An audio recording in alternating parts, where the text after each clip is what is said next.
चौधरी साहब, आप गरीब मुल्क नहीं है, आप करप्ट मुल्क है। मैं तो बल्कि आप कहते हैं ना कि भारत आपकी मदद करे, मैं तो ये चाहूंगा IMF भी आपकी मदद ना करे, क्योंकि वो मदद नहीं है। वो तो सिर्फ आपके रूलिंग एलीट के जेब खर्चे हैं, लंदन और न्यूयॉर्क के और टोरंटो के। गुर्बत के खिलाफ जिहाद करो, आप अपनी जहालत के खिलाफ जिहाद करो अगर करना है तो। उस तरह तवज्जो नहीं है। और ये तो बहुत शर्मिंदगी वाली बात है। पता नहीं किस तरह ये बात होगी। अब ये जो आपके जो भिखारी आपने एक्सपोर्ट कर दी है सारे, हर मुल्क में, हर दुनिया के कैपिटल में, अब जो है वो लूंडे टूंडे बन के कुछ नशों पे लगे हुए हैं, कुछ वैसे खैरात मांग रहे हैं। लेकिन एक बात, जब आपका वजीर आजम खैरात मांग रहा है तो फिर कौम सारी खैरात ही मांगेगी, क्या करेगी फिर? इंडिया के फॉरेन मिनिस्टर ने जब वेस्टर्न मीडिया ने सवाल किया कि इंडिया में जो मिनोरिटीज हैं उनके हवाले से क्या कहना चाहेंगे, तो उन्होंने चैलेंज किया, बजाय जवाब देने के उन्होंने चैलेंज किया कि भाई आए इंडिया में, हमें बताएं कहां पे डिस्क्रिमिनेशन हो रही है मिनोरिटीज के साथ, मैं आपको चैलेंज करता हूं। तो ये चैलेंज क्या पाकिस्तान के फॉरेन मिनिस्टर, पाकिस्तान के प्राइम मिनिस्टर कर सकते हैं इंटरनेशनल लेवल पे? हालात माइनॉरिटी आपने देखा है, चर्चों को जिस तरीके से जलाया गया, सिंध के अंदर जो हिंदुओं के हालात हैं, हिंदू बरादरी, सिख बरादरी के जो हालात हैं, उनको छोड़ें, जो मुसलमान पाकिस्तान में उनके जो हालात हैं, पिछले दिनों एक दिन में 3 ब्लास्ट हुए। ऐसे ही है सर। तो आप कह रहे हैं कि वो चैलेंज करें कि माइनॉरिटीज की हालात आके देखें? मेरे ख्याल में तो चैलेंज वो ये भी नहीं कर सकते कि पाकिस्तानियों के क्या हालात हैं पाकिस्तान में। थी कि रमीज राजा साहब की अगर बात करें, कुछ टाइम पहले उन्होंने स्टेटमेंट दी कि भाई पाकिस्तान की क्रिकेट टीम इंडिया जाके वर्ल्ड कप नहीं खेलेगी, हम नहीं जाएंगे तो शायद वर्ल्ड कप नहीं हो पाएगा, मतलब इस तरीके से बड़ी बड़ी बातें की। और अब वही रमीज राजा साहब हैं जो कमेंट्री के लिए इंडिया जाने वाले हैं। दिली मुबारकबाद आपको, और बहुत बड़ी अचीवमेंट मैं समझता हूँ कि 1 मिलियन सब्सक्राइबर। चौधरी साहब, बड़े बड़े एंकर मैंने देखे हैं जिनकी जिंदगियां नेशनल टीवी के ऊपर गुजर चुकी हैं और अभी तक उनके 1 मिलियन व्यूअरशिप नहीं है उनकी। आपकी इस यंग एज में मैं समझता हूँ आपका हार्ड वर्क। आपको मैं दूसरी मुबारकबाद देना चाहता हूँ, आपकी जो ऑर्गेनाइजेशन आपने शुरू की है ह्यूमैनिटी फर्स्ट, पाकिस्तान के अंदर मैं समझता हूं कि इसकी बहुत ज्यादा जरूरत है। और बिलखसूस जब आप अपने आप को पब्लिक में ले जाते हैं, जब जिस डोमेन के साथ या जिस एक्साइटमेंट के साथ जो क्वेश्चन करते हैं, तो आपको पता है कि ह्यूमैनिटी के हालात पाकिस्तान में क्या हैं। और आपने जो वो एक काम शुरू किया है, मैं समझता हूँ इस रिमार्केबल। तो चाइना के किसी साइंटिस्ट ने कहा है कि जी चंद्रयान जो है वो असली जगह पे नहीं उतरा, किसी और जगह पे उतरा है, इतनी तकलीफ है उनको। दूसरी बात ये कहना चाहूंगा कि चाइना वालों ने एक और जो गलत बात की है कि आईफोन, जो अगला नया आईफोन बिका है भारत से निकल के, और एप्पल ने सबसे पहले ये किया है कि पहले वो अपने चाइना के बने हुए आईफोन को सबसे पहले मुतारफ कराता था। इस दफा उन्होंने भारत के बने हुए आईफोन को मुतारफ किया, लेकिन चाइना को बहुत तकलीफ हुई। बड़े मीम उन्होंने बनाए कि इसमें से करी की स्मेल आएगी, भारतीय जो है वो टिश्यू पेपर इस्तेमाल नहीं करते। इमरान खान साहब ओपन जलसों में कह चुके हैं कि भारत की फॉरेन पॉलिसी देखें। अगले दिन नवाज शरीफ साहब, जो कि समझा जा रहा है कि इस वक्त हमारे आने वाले वजीर आजम होंगे, उन्होंने लंदन में बैठ के बात की, चंद्रयान की बात की, उन्होंने G20 की बात की। जी तो दोस्तों, मैं हूं सुहेब चौधरी और आप देख रहे हैं मेरा और आपका YouTube channel real entertainment TV. सबसे पहले आपकी मोहब्बतों का बहुत बहुत शुक्रिया कि आप मेरे काम को पसंद करते हैं। और साथ ही साथ आज की वीडियो 1 मिलियन स्पेशल वीडियो में से एक वीडियो होगी। मैं ये बताता चलूं कि आपकी मोहब्बतों की वजह से हमने 0 से सफर स्टार्ट किया और 1 मिलियन सब्सक्राइबर तक जा पहुंचे हैं। और पाकिस्तान का, ये बिल्कुल मैं ऑन रिकॉर्ड बोल रहा हूँ, पाकिस्तान का फास्टेस्ट ग्रोइंग यूट्यूब चैनल है, खासतौर पर वर्ल्ड पॉलिटिक्स को लेके, इंडो पाक रिलेशन को लेके जो कंटेंट है उसके हवाले से। और ये सब आपकी वजह से है और आप लोग इस तरीके से काम को पसंद करते हैं उस वजह से है। तारड़ साहब हमारे साथ मौजूद हैं। बहुत सी खबरों पे आज हम बात करेंगे, खासतौर पे इंडियन FM डॉक्टर जयशंकर को वेस्टर्न मीडिया ने क्वेश्चन किया कि आप जो इंडिया में मिनोरिटीज हैं उनके हवाले से क्या कहना चाहेंगे। और उन्होंने बड़ा चैलेंज किया वेस्टर्न मीडिया को कि आप इंडिया में आकर जो मिनोरिटीज हैं, अगर कहीं पे डिस्क्रिमिनेशन हो रही है, मैं चैलेंज करता हूं, मुझे दिखाएं। सवाल यह है कि क्या पाकिस्तान के फॉरेन मिनिस्टर इस तरीके से चैलेंज कर सकते हैं इंटरनेशनल लेवल पे? इसके अलावा पाकिस्तान को लेकर डॉक्टर जयशंकर ने एक बड़ी स्टेटमेंट दी है। जब उनसे सवाल किया गया कि क्या आप, नाम लिए बगैर सवाल किया गया कि आप अपने नेबर कंट्रीज को हेल्प करेंगे, आप इस पोजीशन पे हैं कि आप हेल्प कर सकें, तो क्या आप हेल्प करेंगे? उस पर उन्होंने क्या कहा, इसके हवाले से भी बात करेंगे। चाइना पाकिस्तान का दोस्त है, आयरन फ्रेंड है, या फिर दुश्मन है? आज इस टॉपिक पे भी बात करेंगे। चाइना में जो मुसलमानों की कंडीशन है, और भी बहुत से सवालात हैं, टॉपिक्स हैं जिन पर डिस्कशन करेंगे। अस्सलाम वालेकुम सर। वालेकुम सलाम, थैंक यू चौधरी साहब। और सबसे पहले मैं मेरी बड़ी दिली मुबारकबाद आपको, और बहुत बड़ी अचीवमेंट मैं समझता हूँ कि 1 मिलियन सब्सक्राइबर। चौधरी साहब, बड़े बड़े एंकर मैंने देखे हैं जिनकी जिंदगियां नेशनल टीवी के ऊपर गुजर चुकी हैं और अभी तक उनके 1 मिलियन व्यूअरशिप नहीं है उनकी। आपकी इस यंग एज में मैं समझता हूँ आपका हार्ड वर्क। और खासकर आप पीपल टू पीपल जिस तरह जोड़ते हैं चीजों को, इस रिमार्केबल। आपका future brilliant, I see it, I can see it. और बहुत बड़ी अचीवमेंट है 1 मिलियन, और मेरी तरफ से आपको बहुत बहुत मुबारक। बहुत शुक्रिया सर। और ये जितना भी पॉसिबल हुआ, आप जैसे लोगों से सीखा, आप जैसे लोगों को सुना समझा, और शायद इसी वजह से कुछ बोलने के लायक हुए हैं, जो लोग देखते हैं पसंद करते हैं। और साथ ही साथ सर आपको ये भी बताता चलूं, 1 मिलियन सब्सक्राइबर जितने शॉर्ट टाइम में हुए हैं, पाकिस्तान का फास्टेस्ट ग्रोइंग चैनल है इस साल का। ये कोई गूगल पे भी सर्च कर सकता है। इसके अलावा मतलब खास तौर पे इस कंटेंट को लेके सर टॉपिक की तरफ आते हैं, स्टार्ट करते हैं कि सबसे पहले इंडिया के फॉरेन मिनिस्टर ने जब वेस्टर्न मीडिया ने सवाल किया कि इंडिया में जो मिनोरिटीज हैं उनके हवाले से क्या कहना चाहेंगे, तो उन्होंने चैलेंज किया, बजाय जवाब देने के उन्होंने चैलेंज किया कि भाई आए इंडिया में, हमें बताएं कहाँ पे डिस्क्रिमिनेशन हो रही है मिनोरिटीज के साथ, मैं आपको चैलेंज करता हूँ। तो ये चैलेंज क्या पाकिस्तान के फॉरेन मिनिस्टर, पाकिस्तान के प्राइम मिनिस्टर कर सकते हैं इंटरनेशनल लेवल पे?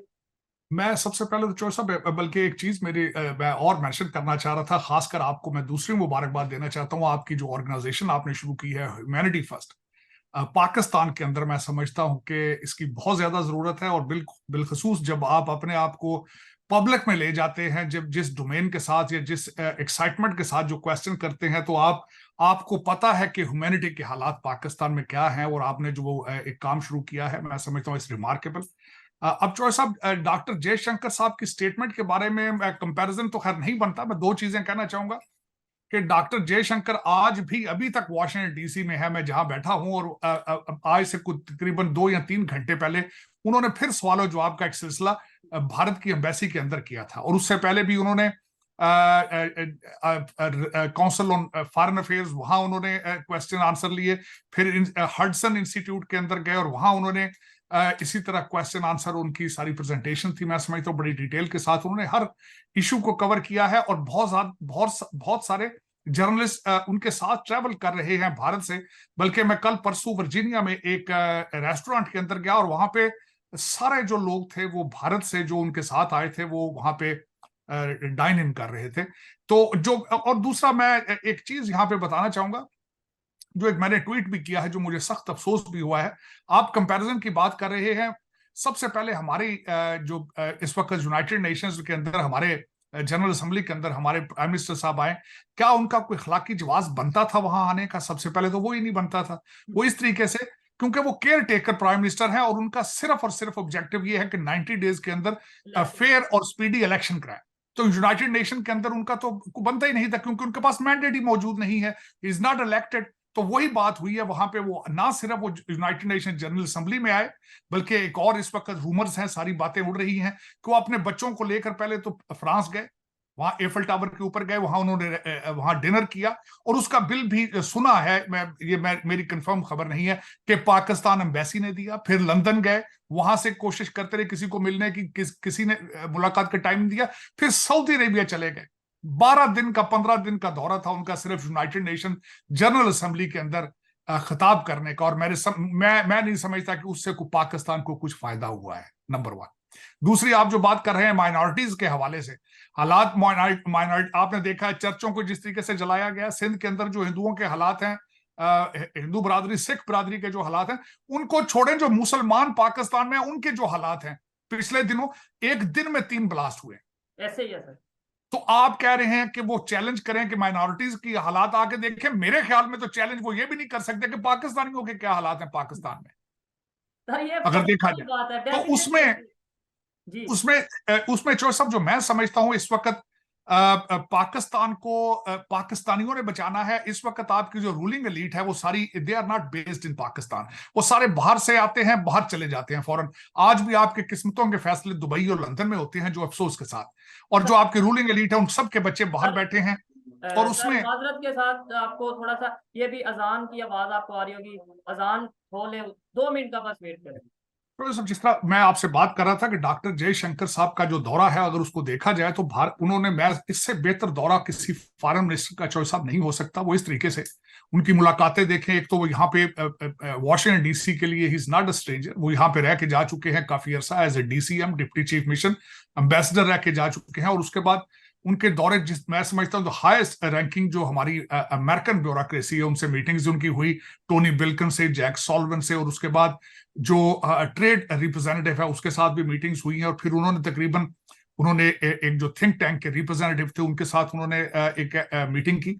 और फिर उन्होंने जिस तरीके से कवर किया अपनी कैनेडियन सिचुएशन को, इस वक्त आपको मैं ये बताना चाहूंगा कि इस वक्त Canada is on back foot. Toronto साहब, जो ट्रूडो साहब हैं, वो अब सुलह सफाई के चक्कर में हैं। वो खुद अपने बातों में, इंटरव्यू में कह चुके हैं कि भारत जो है वो 5th लार्जेस्ट इकोनॉमी है और हम फ्रेंडशिप उनसे चाहते हैं। He is on a back foot right now, जिस तरह मैंने आपको बताया है। और ये सारा कुछ पॉसिबल हो सका है जयशंकर साहब के यहाँ आने का और उनकी डिप्लोमेसी का। मैं समझता हूं उनका दौरा बड़ा कामयाब था, इसमें कोई शक नहीं है। लेकिन इस वक्त जो दूसरी चीजें जो मैं इस वक्त ट्रेंड आ रहा है, बन रहा है, खासकर इस हवाले से जो बात हम कर रहे हैं, चौधरी साहब, इस वक्त हमारे ये फैशन बन रहा है कि हमारी लीडरशिप भी मिसालें अब भारत की देते हैं। मैं उसकी बात बताना चाहूंगा।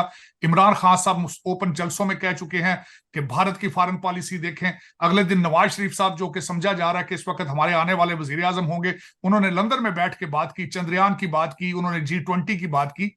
लेकिन उसमें देखें, ये बातों से नहीं ये चीजें होती। इसमें जब तक आप नेशनलिज्म नहीं लेकर आते, आप अपने मुल्क से मोहब्बत करना नहीं शुरू करते, आने वाली नस्लों के अंदर प्राइड नहीं बताते, सॉलिड स्टेप्स नहीं लेते, तब तक चीजें जो है वो इस तरह परवान नहीं चढ़ती। मैंने देखी है भारत के कई प्रोजेक्ट जो हैं भी 8-8, 10-10 साल पुराने हैं, लेकिन they are touching the roof. जिस तरह उनका आप बैंकिंग सिस्टम देखें, पेमेंट सिस्टम देखें उनका, और कई चीजें ऐसी हैं जो जिनकी एज सिर्फ 8-8, 10-10 साल है, लेकिन अब वो एक्सपोर्ट, बल्कि अपनी जो ये टेक्नोलॉजी है, they are exporting to the other countries. लेकिन अब ये, अच्छा, दूसरा चॉइस, अब हम बात करें भारत की तो हमें कहा जाता है शायद ये राह के एजेंट हैं। जब इनके लीडर कंपैरिजन करते हैं तो फिर कुछ नहीं है, क्योंकि अलग ये अब बिल्कुल फैशन बन चुका है कि पाकिस्तान का हर दूसरा लीडर जो है मिसाल भारत की देता है, लेकिन एक चीज साथ नहीं बताता उनके कि इंडिपेंडेंट फॉरेन पॉलिसी बनाने के लिए, इंडिपेंडेंट फॉरेन पॉलिसी रखने के लिए आपकी इकोनॉमी का स्ट्रांग होना बहुत जरूरी है। सर एक चीज मैं यहाँ पे मजीद ऐड करना चाहूंगा। नो डाउट एग्जांपल्स देते हैं, और एग्जांपल्स के साथ साथ अगर मैं बकायदा नाम लूं कि शहबाज गिल साहब का अगर कोई जाके, जो पाकिस्तान के पॉलिटिशियन रह चुके हैं, मिनिस्टर रह चुके हैं, इमरान खान साहब के दौर में उनके जो उनसे वो चेयरमैन सिक्योरिटी के इस हवाले से रह चुके हैं, हेड रह चुके हैं, उनका यूट्यूब चैनल है, वो बकायदा नीचे हिंदी में डिस्क्रिप्शन लिखते हैं। कोई भी ऐसा टॉपिक जो इंडिया को लेकर हो वो नहीं छोड़ते, वो मिस नहीं करते। मतलब वो लोग अगर तारीफ करें तो वो पाकिस्तान को मोटिवेट कर रहे हैं। मैं अगर तारीफ, मेरे जैसा गरीब बंदा तारीफ करे तो पाकिस्तान को डीमोटिवेट कर रहा है, वो पाकिस्तान को क्रिटिसाइज कर रहा है, पाकिस्तान का नेगेटिव इमेज दिखा रहा है। ये माइंडसेट जो पब्लिक में बना दिया गया है। और बड़ी बात यह है सर कि हम कंफ्यूज नजर आते हैं, हम कंफ्यूज नेशन है। आप देखें कि एक साइड पे अगर इसमें हमने ये डिस्कशन करनी थी कि रमीज राजा साहब की अगर बात करें, कुछ टाइम पहले उन्होंने स्टेटमेंट दी कि भाई पाकिस्तान की क्रिकेट टीम इंडिया जाके वर्ल्ड कप नहीं खेलेगी, हम नहीं जाएंगे तो शायद वर्ल्ड कप नहीं हो पाएगा। मतलब इस तरीके से बड़ी बड़ी बातें की। और अब वही रमीज राजा साहब हैं जो कमेंट्री के लिए इंडिया जाने वाले हैं। सर शर्म मतलब हमारे में है नहीं है, हमें आती नहीं है, हम करना जानते नहीं शर्म। ये थोड़ी तल्ख बातें हैं, लेकिन क्या कहना चाहेंगे?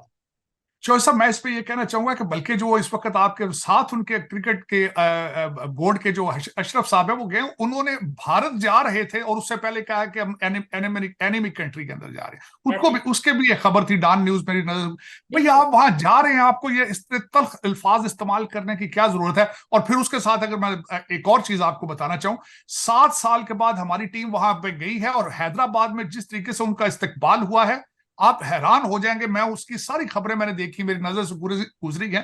टिकटॉक पे लोग उनके साथ सेल्फियां बना के लगा रहे हैं। ऐसे ही है, ऐसे ही है। तो फिर उनको कहना कि ये हमारे दुश्मन हैं, हम दुश्मन कंट्री में जा रहे हैं। और जाने से पहले आप कह रहे हैं, फिर जाने से पहले जिस तरह आपने कहा कि रमीज राजा साहब ने इस तरह के अल्फाज किए हैं, मेरे ख्याल में ये आहिस्ता आहिस्ता कम होंगे, इसमें कोई शक नहीं है।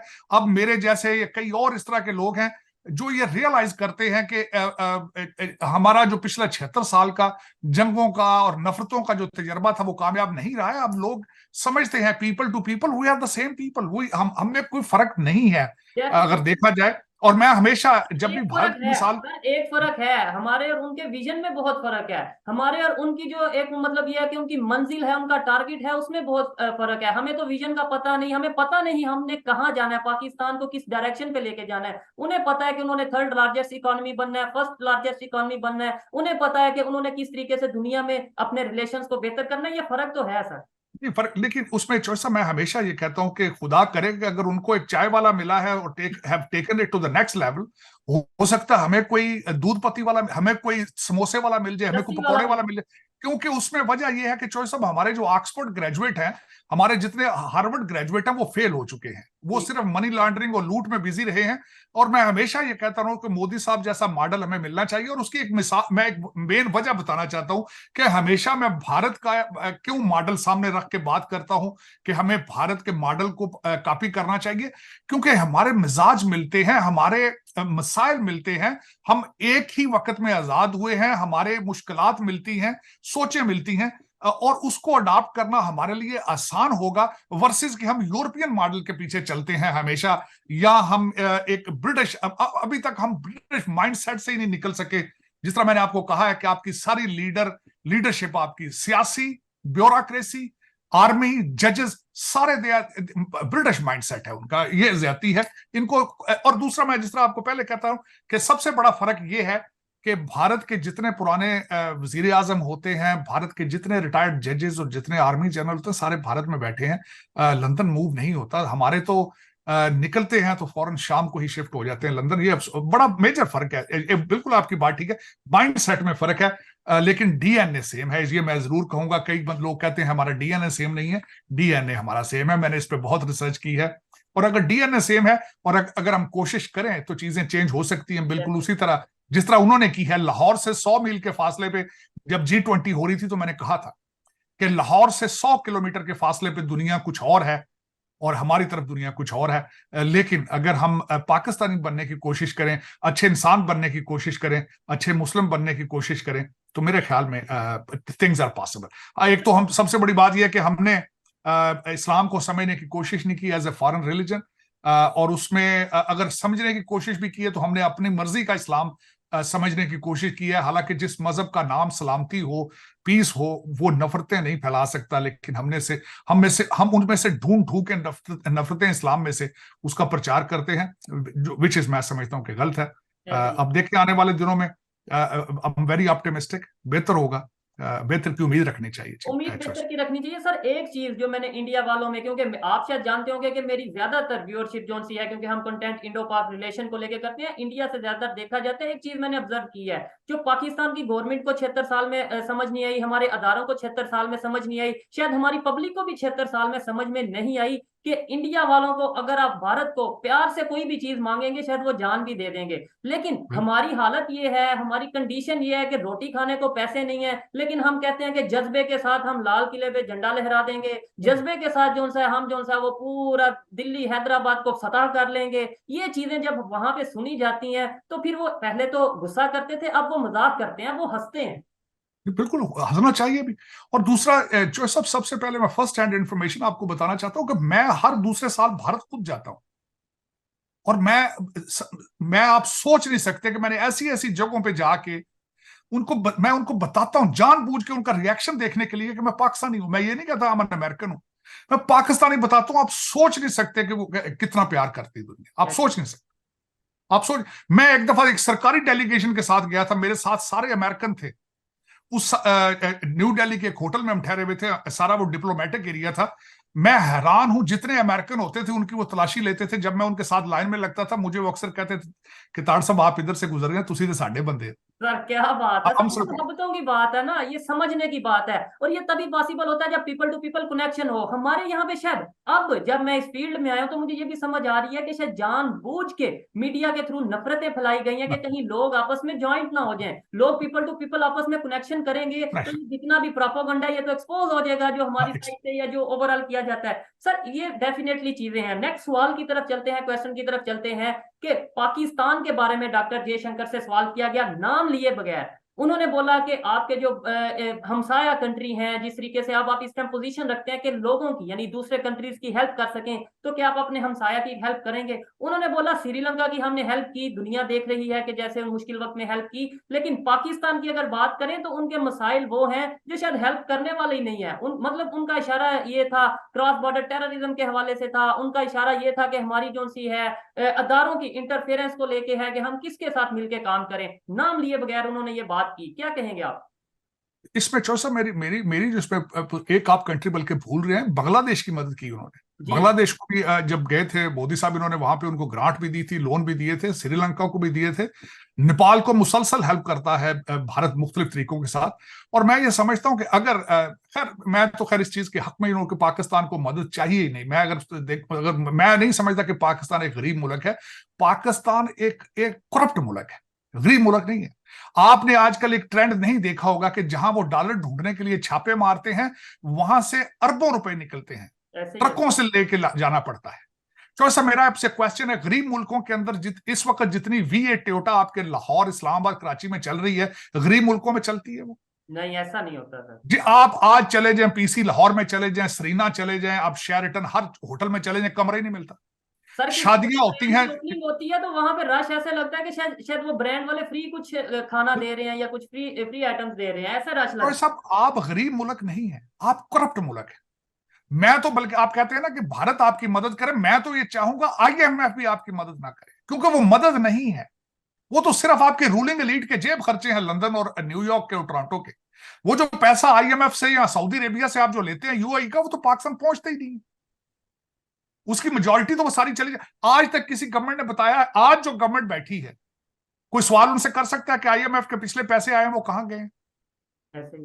कभी कोई पूछ सकता है CPEC के जो आप सऊदी अरेबिया से पैसे लेते हैं वो कहां जा रहे हैं? जो आपने $26 बिलियन चाइना का लूटा है, वो कहां गया है?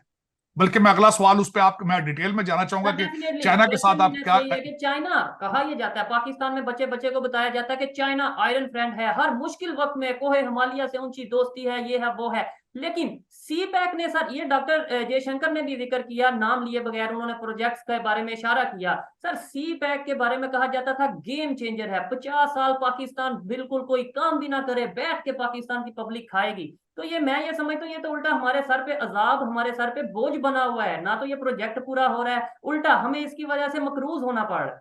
तो ये चाइना हमारे साथ दोस्ती कर रहा है, दुश्मनी कर रहा है। देखें, आप उनके साथ देखें, उन्होंने दुश्मनी तो दोस्ती क्या करनी है उनकी। सबसे पहले तो बात बताना चाहूंगा, वो जो भी देते हैं साथ गुर्दे लिखवा लेते हैं। उन्होंने श्रीलंका से गुर्दे लिखवा लिए थे। ग्वादर में आपके साथ वो चाहते थे आना, क्योंकि वो, और बल्कि वो ग्वादर बना रहे थे अपनी आर्मी के लिए और अपनी सारी नेवी के लिए। और उसमें आपने उनसे $26 बिलियन उनका लूट के पिज्जे बनाए आपने। सारी दुनिया को पता, मैं कोई नई बात नहीं कर रहा हूं। ऐसे जो ही। उस वक्त के जो उस वक्त के रिटायर्ड जनरल साहब थे, जो CPEC के इंचार्ज थे, उनके पास उनके ऊपर इल्जाम लगाया गया था, उनके ऊपर ये खबरें बनी थी। फिर उन्होंने एक हाथ के साथ लिख के लेटर मेरे अमीरुल मोमिनीन इमरान खान साहब के सामने रखा था, तो उन्होंने उनको क्लीन सर्टिफिकेट दे दिया था। और उसके बाद एक चीज मैं बता, चाइना और पाकिस्तान के रिलेशनशिप में सिर्फ और सिर्फ एक चीज कॉमन है, भारत के साथ जो है वो दुश्मनी। आप हमेशा जो दुश्मन भारत को करके चाइना को खुश करने की कोशिश करते हैं, अपनी दुश्मनी उनके सामने बेचते हैं जब भी आपको जरूरत पड़ती है। तो सर अगर अब इस आने वाले वक्त टाइम में, सर आने यानी वाले इस टाइम में चाइना और इंडिया के अगर रिलेशन बेहतर होते हैं, फिर पाकिस्तान का क्या बीच में रोल आप रहेगा? फारग हो जाए, पाकिस्तान तो आप ये बिल्कुल फारग हो जाए। आज भी आप ना उधर के हैं ना इधर के हैं। मैं बताने की कोशिश अगले लफ्ज में आपको बताना चाह रहा था। भारत के अंदर बहुत बड़ी ये खबर पिछले दिनों चली है मीडिया के अंदर कि हमारे अमेरिकन एम्बेसडर जो हैं वो ग्वादर गए हैं और उसके बाद वो गिलगित गए हैं, वो चित्राल उस एरिया में गए हैं। बड़ी खबरों में आए जो इस वक्त आपके अमेरिकन एम्बेसडर हैं, उसको वेस्टर्न मीडिया किस तरह ले रहा है। ये अंदर की खबर ये बताई जा रही है कि इस वक्त चाइनीज आपसे बेजार हैं, क्योंकि उनके जो मंसूबे हैं कामयाब नहीं है, वो अपने पैसे और अपने कर्जे वापस मांग रहे हैं। और इसमें अमेरिकन एम्बेसडर का सिर्फ ग्वादर जाना और इस एरिया में जाना सिर्फ ये था कि एक डिप्लोमेटिक मूव है कि चाइना को बताया जाए कि we have a plan B as well, कि अगर तुम हमसे, तो आप हमसे पैसे मांगोगे, हमें आंखें दिखाओगे, तो हम IMF बंद कर, आप हम CPEC बंद करके तो अपने अमेरिकन दोस्तों के साथ वापस चले जाएंगे, IMF के साथ चले जाएंगे। ये एक यहाँ पे मीडिया ये बातें कर रहा है। लास्ट में क्वेश्चन ये है कि क्या जैसे 7 साल बाद 8 साल बाद almost Pakistan cricket team India गई है, आखिर ये पॉसिबल हुआ, क्या आने वाले टाइम में चाहे 7 साल लगे 8 साल लगे, कोई रिलेशन भी बेहतर होंगे, कोई यहाँ से प्राइम मिनिस्टर वहां जाएंगे जैसे बांग्लादेश के प्राइम मिनिस्टर जाती हैं या दूसरे कंट्रीज के, क्या ये भी कोई पॉसिबिलिटी है? देखिए इस वक्त जो सब मैं देख रहा हूँ कि जो बर्फ है वो मेल्ट हो रही है, उसकी वजह यह है कि अब हमारी जो एस्टेब्लिशमेंट है वो भी समझती है कि भारत के साथ रिलेशनशिप ठीक होने चाहिए। और इस वक्त जो नवाज शरीफ अगर रजीम वापस आती है तो उनकी सबसे बड़ी स्पेशलिटी है, याद कराना चाहूंगा कि इनके घर मोदी साहब लाहौर खुद आए थे। और तो उनकी स्पेशलिटी है और कि बिजनेस को प्रमोट करना और भारत के साथ रिलेशनशिप को बेहतर करना। और तीसरी ये बात मैं समझता हूं कि अब ये आपकी जरूरत बन चुकी है कि भारत के साथ रिलेशनशिप ठीक करना और ट्रेड करना। आप देखेंगे, आप आने वाले, मैं मैक्सिमम कहूंगा 5 से 10 साल के अंदर हमारे बॉर्डर सॉफ्ट होंगे, हमारे हालात ठीक होंगे, हमारा जाना आना ठीक होगा, क्योंकि अब जियो इकोनॉमिक्स का दौर है। अब ये वक्त की जरूरत है कि भारत के साथ रिलेशनशिप ठीक करें, और मैं बड़ा ऑप्टिमिस्टिक हूं। मैं वेट कर रहा हूं इन चीजों का, बल्कि मैं that will be the biggest day of my life कि जब भारत और पाकिस्तान के रिलेशनशिप, हमारा आना जाना होगा।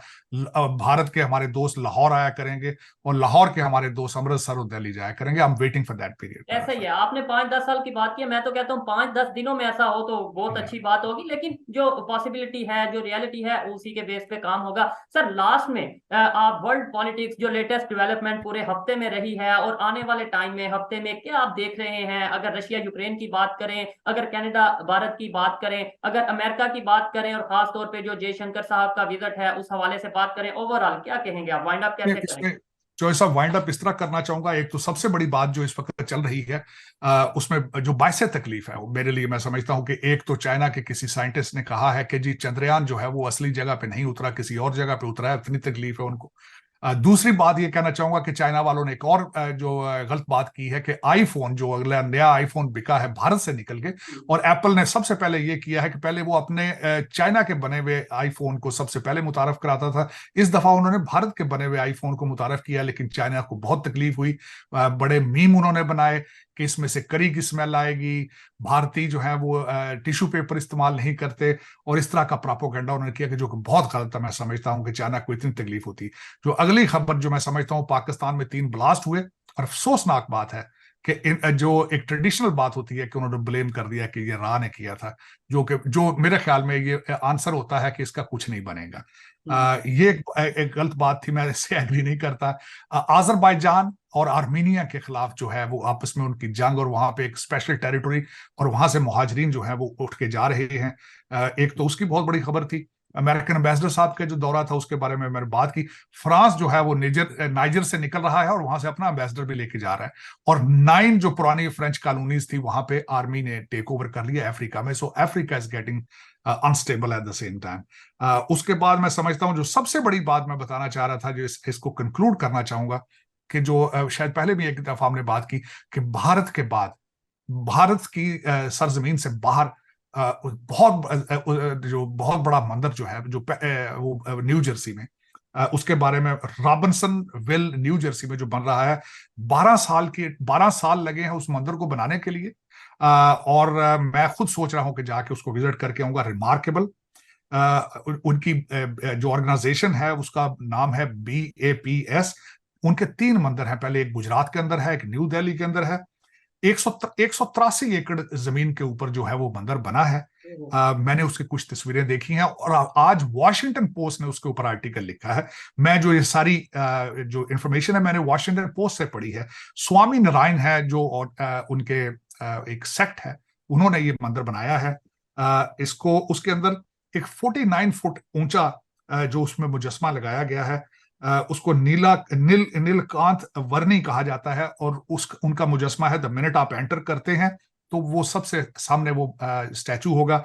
12,500 लोगों ने 12 साल की मेहनत से इसको बनाया है। कुछ लोग आके 2-2, 3-3 दिन रहते थे वहां बनाने के लिए, वॉलंटियर करते थे। कुछ लोग 2-2 साल, 3-3 साल वहां रहते थे।